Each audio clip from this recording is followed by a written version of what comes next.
When I'm coming and I'm walking and I got a plan. I've been doing this shit by myself until I land. Said you got some problems for yourself, I understand. I just go and drop another track development. Please get out my way. Yeah, when it's pretty. Hello guys, good morning from Darjeeling. म दिनको start चाहिँ कस्तो भयो एकदम centi भएर and just look at the view of the Kanchenjunga. Just look at the view. यो जग्गा चाहिँ डालीदेखिको अलिकति अगाडि भनौँ न and the sky is awesome. यस्तो क्लियर छ आज स्काई चाहिँ पर्फेक्ट डे फर राइडिङ तर के गर्नु अभियसली मेरो राइडले चाहिँ अलिकति धोका दियो आज सो ग्यारेजको नाम चाहिँ के हो नामसाम सबै फेड भइरहेछ तर इट्स जापान बाइक वर्कसप रहेछ मोटरसाइकलको कन्डिसन भन्दा चाहिँ यस्तो छ है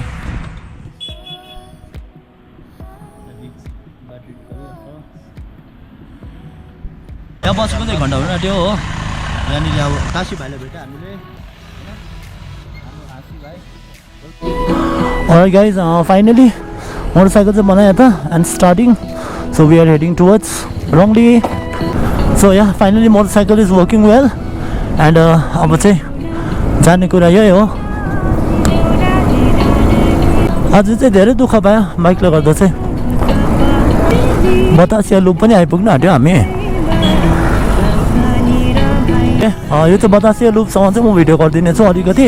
त्यसको बादमा चाहिँ stop and I see you on 3rd mile ल किनभने त्यहाँसम्म त अब केही छैन अरू बतासिया लुप माथि अलिअलि देख्दैछ यो माथिको चाहिँ हो बतासिया लुप एन्ड यहाँबाट चाहिँ you get a very nice and majestic view of Kanchenjunga and Darjeeling as well Darjeeling town as well है so yeah here finally going in towards Rangli हेरौँ अब रङली त एउटा टी स्टेट हो I know it's going to be very adventurous I know it's going to be very beautiful ठिकै त्यहाँसम्म जाने भाइ पनि भेटिहाल्यो गाउँकै भाइ टासी हुज बिहाइन्ड मी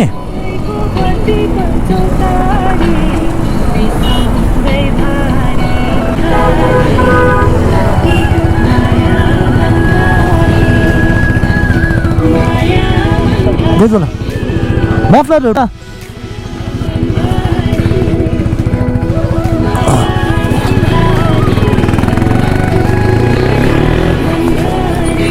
अघिको थिएँ भयो नि ब्याट्री चार्ज गर्नु पऱ्यो नि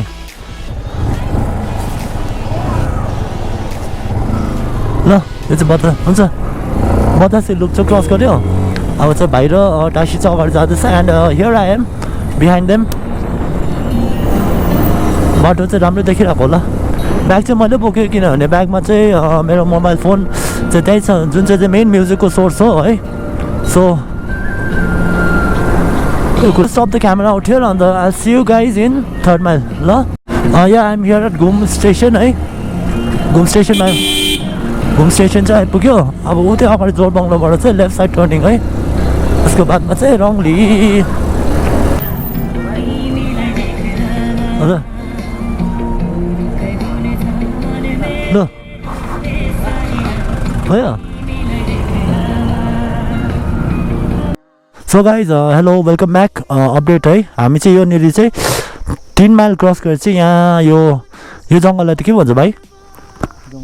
जङ्गलमा छ जङ्गलै भन्दो रहेछ एक्ज्याक्ट नाम चाहिँ थाहा भएन जङ्गलमै छ बाटो चाहिँ अलिकति कन्डिसन ब्याड है चाहिँ यस्तै छ बाटो चाहिँ यु क्यान सी कन्डिसन अलिकति ब्याड जङ्गल चाहिँ ओभर दामी रहेछ यहाँनिर बसेर हल्का फोटो खिच्ने लायकको कि तर बाटो चाहिँ भन्नुपर्दा चाहिँ यहाँदेखि चाहिँ अलिकति राम्रो बाटो रहेछ यो चाहिँ लु अझै राम्रो बाटो सुरु भयो कि कतै के दामी रहेछ हौ के हो यो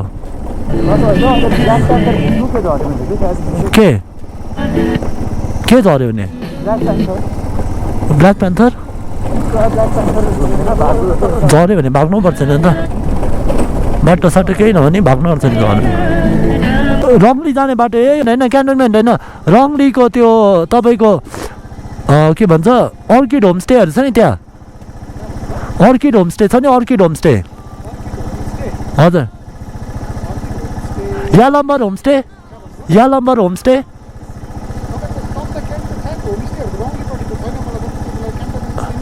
रङली हो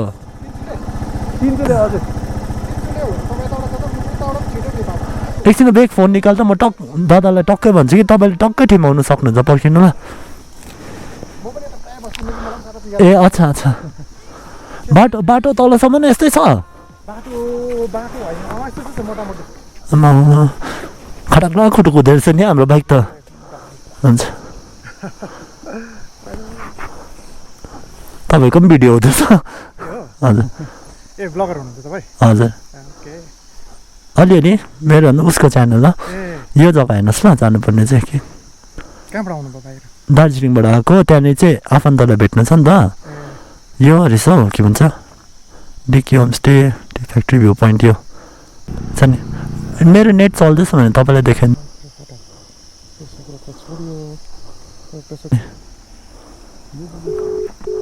हुन्छ हामी बाटो छ कि ओह्रालो हजुर। जानु सर त्यो पनि नजानु सिधै पर गएर क्लब स्ट्यान्ड भन्नुहोस् पहिला चाहिँ हजुर बस तपाईँले राख्नुहोस् क्लब स्ट्यान्डमा टक्कै पुग्नुहोस् क्लब स्ट्यान्ड पुगेपछि चाहिँ एउटा सिधै जाने बाटो छ एउटा सार्प तपाईँको 90 डिग्रीमा ओह्रालो छ ओह्रालो छ है यसरी छुट्टेको छ त्यो ओह्रालो चाहिँ लिनु पऱ्यो हजुर ओह्रालो चाहिँ जानुहोस् न हुन्छ। त्यहाँबाट ओह्रालो जानु हुन्छ हुन्छ त्यहाँबाट चाहिँ तपाईँलाई रङ्गली बजार पुगिहाल्छ रङ्गली हुन्छ। बजार पुगेपछि त्यहाँबाट त छुट्टिने कुरा हुन्छ हुँदैन। त्यहाँबाट सिलगढी जाने बाटो पनि छ है त्यहाँबाट 27 माइल निक्लिन्छ तल्लो बाटो भेट्छ तपाईँले त्यो नेसनल हाइवे 10 हजुर ए अच्छा 27 माइल झर्छ त्यहाँबाट अच्छा हुन्छ हुन्छ बाटो त अप्ठ्यारो होला बाटो यस्तै छ बाटोमा बाइकलाई त साह्रो अप्ठ्यारो हुँदैन हुँदैन है गाडी पहिला त बनाएको थियो भत्किहाल्छ यो बाटो ए हुन्छ हुन्छ जानु पऱ्यो त थ्याङ्क यू है तपाईँको नाम चाहिँ ह्याप्पी दिवाली च्यानल के छ राइडिङ पज राइडिङ पज पर्खिनुहोस् न माइक खोलेर। तपाईँको नाम चाहिँ के भन्नुभयो मेरो उमेश उमेश त है कहाँको हुनुहुन्छ म छमेलको हो born and brought up in Chhamel तर उयो चाहिँ स्टडिजहरू बाहिर भएकोले गर्दाखेरि मलाई साह्रो यहाँ गाउँको उयो याद ए अच्छा आउँछ कि गाउँको चाहिँ प्रायः बुझ्दैन। हजुर राइडिङ के भन्नुभयो आरआइडिआइएनजी राइडिङ हो हुन्छ हुन्छ दादा ल हुन्छ थ्याङ्क यू सो मच है हुन्छ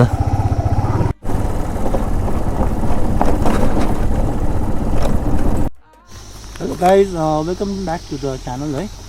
सो अहिले चाहिँ टाइम इज राइट नाउ 1:36 हामी माथिबाट निस्किँदाखेरि चाहिँ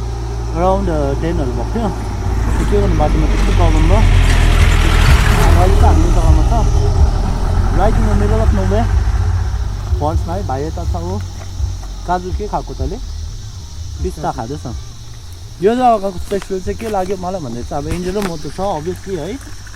तर अब अरू कुरो चाहिँ के भन्दा जङ्गल चाहिँ यस्तो छ है तपाईँहरूले यु क्यान सी जङ्गल इज लाइक दिस एन्ड यो स्ट्रिमबाट चाहिँ हामीले पानी खाएको यो जग्गाबाट चाहिँ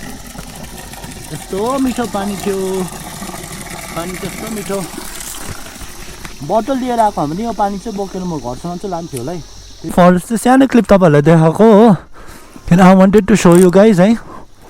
अझै सिधै त्यो जहाँनिर त्यो सार्प 90 डिग्री टर्न भनेको थियो त्यो जग्गामा मात्रै रोक्ने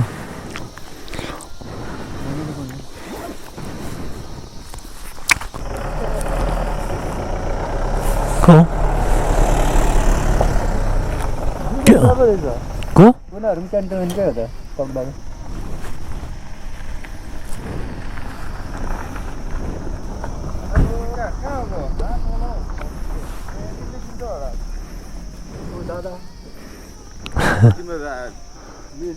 बिर्स्यो दादाले त तिमीलाई विश्वास के विश्वास त्यो त हजुर मैले चाहिँ चिनेन अलिकति म आउँदाखेरि त्यो घरमा त्यो चिनेको सानो थियो होला नि त है त्यो पुलिस स्टेसनको अलिकति माथि त्यो भन्ने होमस्टे छ नि के भन्छ फरेस्टी ए